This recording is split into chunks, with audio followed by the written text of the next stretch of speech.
M حمزہ ناصر official Islamic channel کو like subscribe کریں۔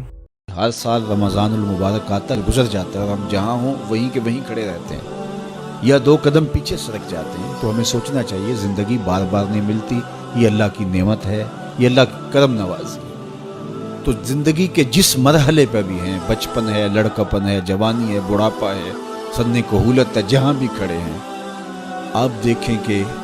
گزرے ہوئے کل سے آنے والا کل بہتر نہیں ہے تو آپ ہلاکت کی طرف سفر کر رہے ہیں، اور اگر آپ کے گزرنے والے دن سے آنے والا دن بہتر ہے تو یہ آپ کے لیے رحمت و راحت کا ذریعہ ہے۔ تو اس لیے میں اور آپ دیکھیں کہ ہم رمضان المبارک سے کیا یہ مطلوبہ فوائد حاصل کر سکتے ہیں، کر رہے ہیں یا نہیں۔ تو ہم اپنا جائزہ لیں، ابھی پورا مہینہ ہمارے پاس پڑا ہوا ہے، ہم عزم کریں کہ ہم اپنی زبان کو کنٹرول کریں گے، ہم بری مجلس میں نہیں بیٹھیں گے، ہم اپنی آنکھوں پر حیا کے پہرے بٹھائیں گے، اپنے خیالات کو قابو میں رکھنے کی کوشش کریں گے۔ بھوک اور پیاس سے نفس امارہ کی خواہشات کم ہوں گی اور شیطان کے بننے کی وجہ سے گناہ کے امکانات کم ہو جائیں گے، نیکی کے ماحول پیدا ہو جانے کی وجہ سے اچھائیوں کے راستے ملیں گے۔ تو ہم اس ماہ رمضان المبارک کو اس طرح سے گزاریں کہ ہم ایک نئی تازہ اور خوبصورت زندگی لے کے ماہ رمضان کے بعد جو ہے وہ اپنے آپ کو خیر کی راہوں پہ محسوس کریں۔ یہ ایک اللہ تعالیٰ نے ہمارے لیے ایسا مہینہ رکھا ہے جس میں ہم عصر نو اپنی زندگی کو مرتب کرتے ہیں، یہ ایک نیا ٹرینڈ سیٹ کرتا ہے یہ مہینہ، اور یہ ماہ مبارک ہماری زندگی کے اندر جو ہے وہ ایک نظم پیدا کرتا ہے۔ اس میں ہم جو ہے وہ اللہ سے، اس کے رسول سے، کتاب اللہ کے ساتھ، نیک لوگوں کے ساتھ، مسجد کے ساتھ، قرآن مجید کے ساتھ جڑ جاتے ہیں، اور اگر ہم اس کے اندر پورا خلوص اور پوری للہیت کو شامل کر کے اپنے آپ کو سنوارنے کے پورے عزم کے ساتھ اللہ سے توفیقات مانگتے رہیں گے تو پھر ہم اس سانچے سے ایک ستھرے، پاکیزہ اور خوبصورت انسان بن کے نکلیں گے۔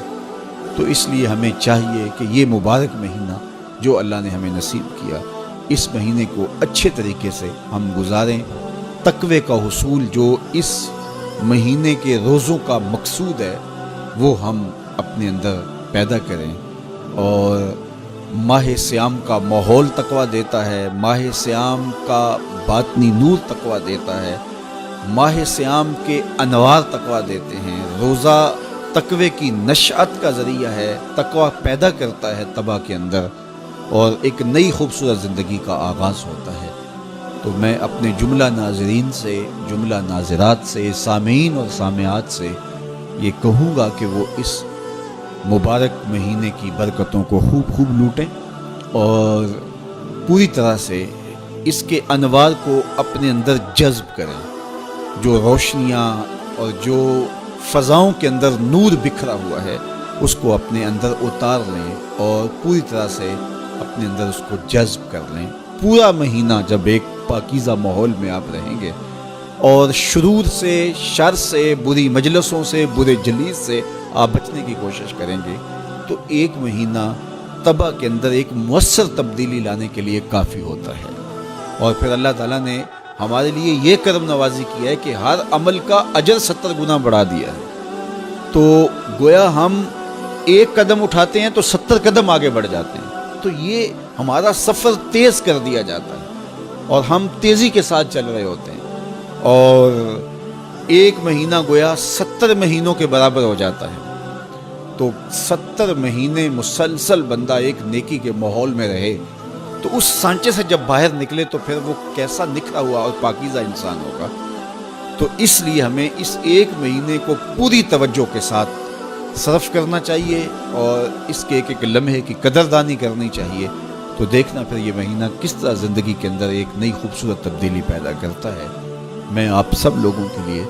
دعا کرتا ہوں کہ اللہ اس ماہ مبارک کو، اس ماہ رحمت کو، ماہ نور کو میرے لیے، آپ کے لیے کرم نوازیوں اور رحمتوں کا ذریعہ بنائے۔ ایم حمزہ ناصر آفیشیل اسلامک چینل کو لائک سبسکرائب کریں۔